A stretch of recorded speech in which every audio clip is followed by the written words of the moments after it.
हमारे आर्य समाज घरौंडा के प्रधान श्री जयप्रकाश जी, पूर्व प्रधान श्री सुभाष जी और मंच का सुंदर संचालन कर रहे हमारे साथी पत्रकार। और यदि मैं ये कहूँ कि ये घरौंडा कभी स्वामी भीष्म जी के नाम से प्रसिद्ध रहा पूरे देश और दुनिया में, तो स्वामी जी तो बहुत लंबे समय से उनका अवसान हो चुका, कि तो आज इस घरौंडा को आर्य जगत में विशेष रूप से यदि किन्हीं के कारण से जाना जा रहा है, तो उनमें एक नंबर पर तो हम सबको यहाँ पर आज जिन्होंने एकत्रित किया है, आदरणीय पूज्य बहन अंजलि आर्य जी हैं, जिनको पूरे देश में छोटे छोटे कार्यक्रम नहीं बल्कि बहुत बड़े बड़े आयोजनों में 40-40 हज़ार लोगों की भीड़ में जिनको लोग सुनते हैं, और उन्होंने घरौंडा में ही ये केंद्र बनाने का निश्चय भी किया है। दूसरा, आर्य समाज घरौंडा का जिस तरीके से दिलबाग सिंह जी, जयप्रकाश जी, उनकी पूरी टीम ने निर्माण किया और उसके पश्चात केवल बना के छोड़ नहीं दिया, उस आर्य समाज को बहुत सक्रिय आर्य समाज के रूप में चालू किया हुआ है, आगे बढ़ा रहे हैं। कोई दिन खाली नहीं जाता कि आर्य समाज घरौंडा की कोई ना कोई सूचना सोशल मीडिया पर न आती हो। भवन भी बहुत ही शानदार इन्होंने वहाँ बनाया है। तो मैं इनकी पूरी आर्य समाज के सभी कार्यकर्ताओं की यहाँ पर बहुत विशेष प्रशंसा करता हूँ। किंतु इस कोरोना के दौर में जब सब कार्य बंद हो गए, और मैं तो कहता हूँ आप सब लोग इस बात को हर जगह कहिए, ये कोरोना अभिशाप के रूप में नहीं बल्कि वरदान के रूप में आया है। और वरदान किस रूप में? एक चेतावनी पूरी मानवता को दी है। पूरे विश्व के 212 देशों में इसका प्रभाव है, और उस चेतावनी से लोगों को जीने की कला सीखने का एक प्रकार से रास्ता इसने आगे बढ़ाया है। हमारे लिए जो वैदिक धर्मी हैं, वेद को मानते हैं, महर्षि दयानंद सरस्वती की विचारधारा को मानते हैं, उस दृष्टि से मैं ये कहना चाहता हूँ पूरे विश्व के अंदर चाहे किसी भी मत और संप्रदाय का धर्म स्थल था, वो सब बंद हो गए। लॉकडाउन हुआ, सबके ताले लग गए, कोई मंदिर नहीं जाए, कोई मस्जिद नहीं जाए, कोई गुरुद्वारा तो कोई किसी जगह न जाए।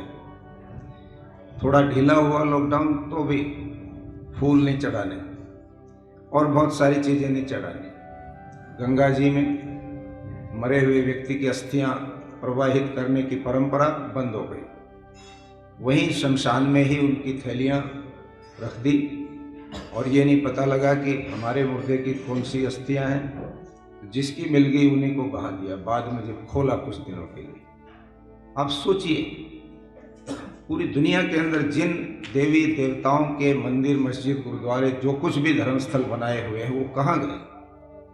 क्यों नहीं काम आए? उनकी भक्ति, उनकी पूजा किस काम के लिए हम करते थे? हमारे ऊपर संकट न आए, यही तो मनौतियाँ मांगते हैं भगवान से। किंतु हम लोग अंधे होकर इस प्रकार से जो जीवन चला रहे थे, वहाँ सोचने का एक वक्त आया कि ऐसे मौके पर सब फेल हो गए।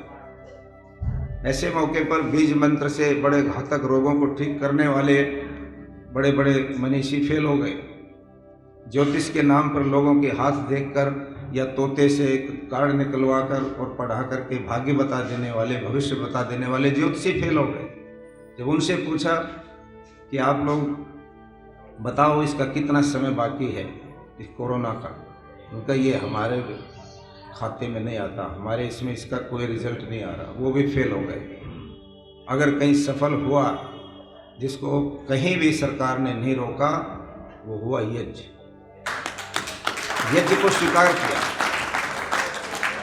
और आज भी चाहे पौराणिकों के मंदिर हैं, अभी नवरात्र के ऊपर मैं देख रहा था कल के अखबार में खबर, जो पौराणिक सन्यासी या पंडित विद्वान हैं, वे सारे लोग बोल रहे हैं कि हवन यज्ञ ही एकमात्र ऐसा एक कार्य है, ऐसी विधि है जिससे इस कोरोना जैसे भयंकर इस रूप में भी हम टिक सकते हैं। इसको जरूर करना चाहिए। मंदिरों में यज्ञ करने शुरू कर दिए गए। तो मैं कहता हूं कि हम लोगों को ये बात लोगों में बतानी चाहिए कि वेद के आधार पर पूरी मानवता में 3 बातें बहुत जरूरी हैं जो किसी के लिए कोई बाधा नहीं बनती। कोई मस्जिद में जाके नमाज पढ़े, अजान दे, कोई गिरजे में जाकर के प्रेयर करे, कोई गुरबानी का पाठ करे या कोई और मंदिर में अपनी घंटी बजा करके कुछ भी करे, किंतु 3 बातें ऐसी हैं जो पूरे विश्व के लोगों को मान लेने की हैं। नंबर 1 यज्ञ, और यज्ञ को हम कर्मकांड की दृष्टि से नहीं कहते, एक वैज्ञानिक प्रक्रिया की दृष्टि से कहते हैं। एक प्रोसीजर है। आग में पड़े हुए पदार्थ सूक्ष्म होते हैं और उनको कई गुना, हजारों गुना आग बना देती है। एक छोटी सी मिर्च का अगर बीज आप डाल देंगे आग में तो वो कई गुना होकर के बाहर फैलता है, सूक्ष्म होता जाता है। ऐसे ही अच्छे पदार्थ डालोगे वो भी सूक्ष्म होकर के फैलते हैं और वो वायुमंडल के अंदर फैले हुए सारे विषाक्त वातावरण को ठीक करते हैं और आदमी को बड़ा अच्छा सुकून मिलता है, अच्छा लगता है। तो यज्ञ पर किसी को भी ऐतराज नहीं हो सकता। योग सारे अखबारों में आता रहा, योग से लड़ो, कोरोना से लड़ना योग करो। ठीक है, आसन और प्राणायाम तक हमने योग को माना, किंतु शरीर तो ठीक हो जाएगा, ये मन से भी तो बीमार हैं लोग। इस समय बहुत लोग डिप्रेशन में चले गए, बहुत आत्महत्याएं कर रहे हैं, घरों में झगड़े हो गए। क्यों? क्योंकि हम योग अधूरा कर रहे हैं। आसन कर लेते हैं, प्राणायाम कर लेते हैं, शुद्धि क्रियाएं कर लेते हैं, उससे हमारा शरीर थोड़ा बहुत इम्यून सिस्टम ठीक हो जाता है, रोग से लड़ने का हिम्मत हो जाती है। किंतु जो मन विचलित हो रहा है, क्या करें? कहीं जाने नहीं देते, मुंह पे मास्क न लगाओ तो 500 रुपये का जुर्माना करते हैं, कहीं 5 आदमी इकट्ठे हो जाए दूर खड़े करते हैं, डिस्टेंसिंग रखो, बड़ी मीटिंग नहीं कर सकते, 20 आदमी से ज़्यादा आपके शमशान में नहीं जा सकते, और कोरोना से कोई मरे तो उसकी शक्ल भी नहीं दिखाएंगे, तो बांध के लपेट के ले जाते हैं और एक ही जगह 2-2, 3-3 को जला देते हैं। ये नहीं पता लगता कि हमारी अस्थियाँ कौन सी हैं। ये सारा तमाशा जो बना, ये योग का जो आगे का जो कार्य है, मन की साधना, मन को नियंत्रित करना, आत्मा परमात्मा की तरफ हम जब आगे बढ़ते हैं तो चित्त की वृत्तियों को रोकना, इस भय को, खौफ को हटाना, ये योग है। और दुनिया में मुसलमान करेगा उसको भी फायदा होगा, ईसाई करेगा उसको भी फायदा होगा, हिंदू करेगा उसको भी फायदा होगा। यज्ञ, योग और आयुर्वेद, ये 3 ऐसे स्तंभ हैं जो पूरे विश्व के लिए हम कहना चाहते हैं, आप वेद के आधार पर इन तीनों चीज़ों को अपनाइए। ना आपको कोरोना कुछ बिगाड़ सकेगा और न ही आपके शरीर में कोई कमी आएगी, आपका मन भी मजबूत होगा और आगे बढ़ेंगे। तो ये वक्त है इन विचारों को फैलाने का। हमारे भाई कुलदीप जी हैं, अंजलि आर्य जी हैं, कल्याणी जी हैं और उपदेशक हमारे साथी हैं, ये इस काम को खूब करें। और यहाँ पर आज जो एक प्रयास है, मैं बधाई दूंगा धनखड़ साहब को, इन्होंने कैसे इस रूप में सोचा। अभी मेरे पास रोज़ फ़ोन आता अमेरिका से, इंडियानापोलिस एक स्टेट है उधर बहुत दूर, न्यूयॉर्क से लगभग 2 घंटे की हवाई जहाज़ की वो है फ्लाइट का टाइम वहाँ जाने के लिए। वहाँ से भी एक गांव में जहाँ गोरे लोग रहते हैं और थोड़े लोग हैं, कोई ज़्यादा नहीं, 400-500 की आबादी होगी। तो हमारे एक साथी वहाँ रहते हैं और उन्होंने एक बूढ़ा परिवार था, पति पत्नी दोनों बूढ़े, 90-90 साल के हो गए, वहीं के अमेरिकन थे वो, और उनका एक बहुत बड़ा मॉल था, भरा हुआ मॉल, ग्रोसरी से भरा हुआ और सारी चीज़ों से भरा हुआ, खाने पीने की दूसरी चीज़ें जो चाहिए होती हैं घर में, सब चीज़ों से भरा हुआ उन्होंने खरीद लिया। और कुछ उनका लोन था वो ट्रांसफ़र करा लिया, कुछ दे दिया तो वो पूरा ले लिया। वो मुझे कहते हैं कि वो जो गांव है वो शहर नहीं जाता, क्योंकि शहर दूर पड़ता है और गाड़ी लेके कौन इतना ड्राइव करके जाए थोड़े सामान के लिए। तो हमारे यहाँ सारे गांव वालों की भीड़ बनी रहती और हमें न्यूयॉर्क या और बड़े शहर ढूंढने की ज़रूरत नहीं, वहीं पर हज़ारों डॉलर रोज़ की हम इनकम करते हैं और एक बहुत बड़ा अच्छा हमारा प्रकल्प ये बन गया।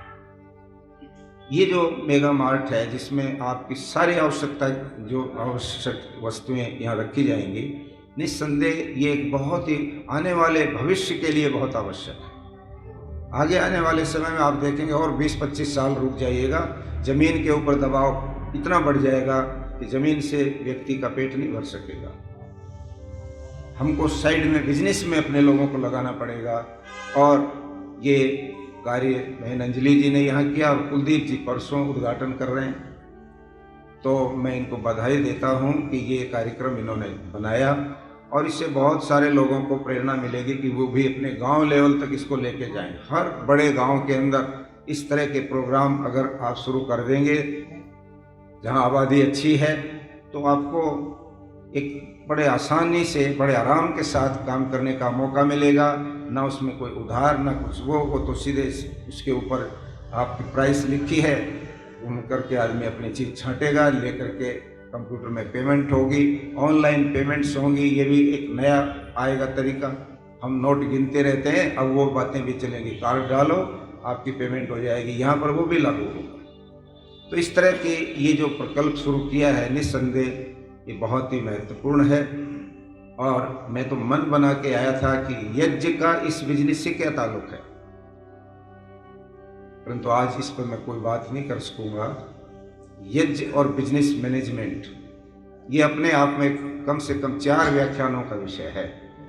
बिजनेस मैनेजमेंट यज्ञ के द्वारा कैसे होती है, इस पर कभी बात करेंगे आपके साथ। आज इतना ही मैं कहता हूँ। बहन जी कहाँ गई हैं? इससे पूरे जो देव यज्ञ किया था और अब ये जो मेगा माल जो खुलेगा, ये जो यज्ञ है, ये भी यज्ञ है।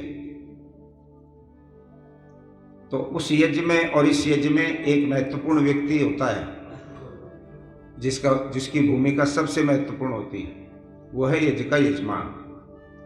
ब्रह्मा जी के बिना काम चल जाता है, क्योंकि ब्रह्मा जी के स्थान पर कोई विद्वान बैठ जाएगा, यज्ञ संपन्न करा देगा।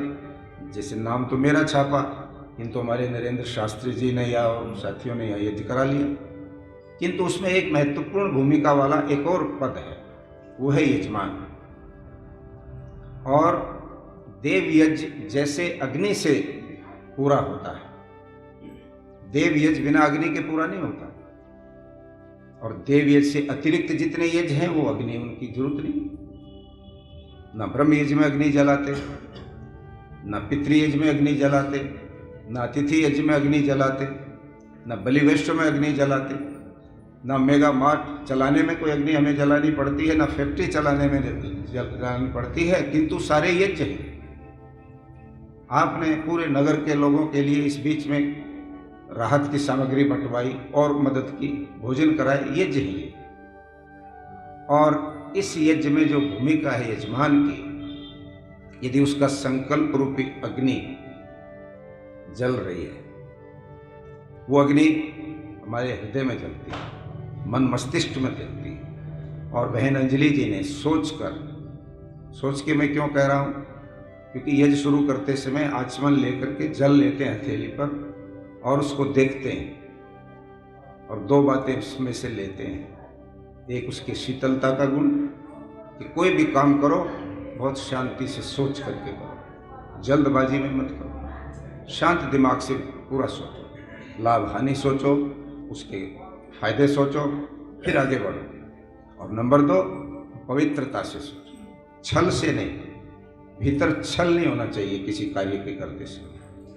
अगर राष्ट्र का इतने बड़े यज्ञ में कोई हम राष्ट्र की दायित्व या प्रदेश की दायित्व या नगर का दायित्व किसी को देने लगे, उसको हम अपना नेता बना दें, ये हमारा यजमान है और इसके ऊपर सारा दायित्व हम दे रहे हैं, परंतु वो यजमान दोनों बातों में गड़बड़ कर दे, ना तो शांति से सोचे, जोश आया, भीड़ देखी, हाँ मैं करूँगा, और मन में चालाकी उसके हो, तो ऐसा आदमी 10 दिन के बाद फेल हो जाता है, लोग उसको रिजेक्ट कर देते हैं।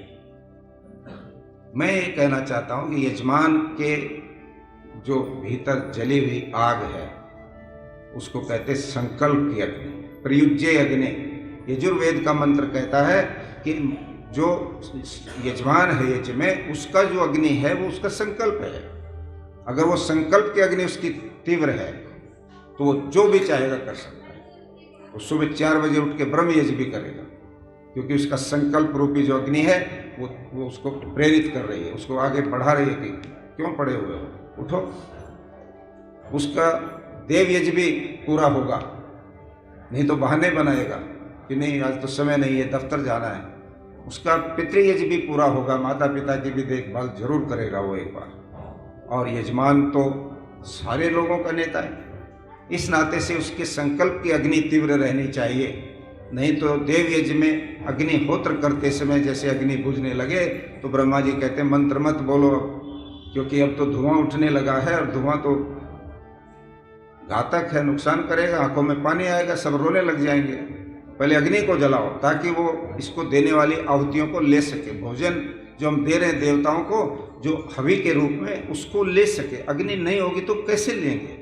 आपके पेट में अगर जठराग्नि तीव्र नहीं है तो भोजन करोगे नहीं खाया जाएगा, उल्टी हो जाएगी। वो तीव्र अग्नि होगी तो उसको पदार्थ को वो फटाक से लेगी, उसको सूक्ष्म बना के आगे भेज देगी।